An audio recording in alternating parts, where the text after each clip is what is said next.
Hello mga mamshi! Magandang araw! Meron ngang bumisita dito sa aming munting bahay. Andito ngayon yung mga kapatid ko. Eto at paglulutuan ko nga sila ng pesto pasta. Sana lang ay masarapan sila. First time ko nga lang magluluto nito. Sana naman sumakses. Sinamahan na nga ng konting pagsasayaw para naman talaga mas mapasarap pa yung mga lulutuin ko. Charot. Malapit na naman nga ang pasukan kaya habang bakasyon pa nga ang mga chikiting, bumisita na nga dito yung mga kapatid ko. At asahan nyo na nga na kapag nandito yung mga yan, ay nako, chismisan to the max talaga. Habang nagluluto nga ako nitong pesto pasta, pinag-order ko na din si Popsi ng pizza para meron naman pang partner dito sa niluluto ko. Nakakatuwa nga lang dahil dati-rate kapag dadalaw tong mga kapatid ko sa amin, para talaga kaming sardina, sobrang siksikan kami sa bahay. Pero ngayon, medyo nakakakilos na kami ng maayos. Patapos na nga itong niluluto ko at grabe, napakabango ng amoy niya, ante. Para ka talagang sumakses eh.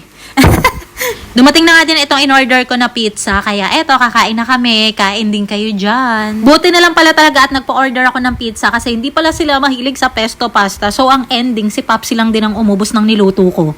Ay!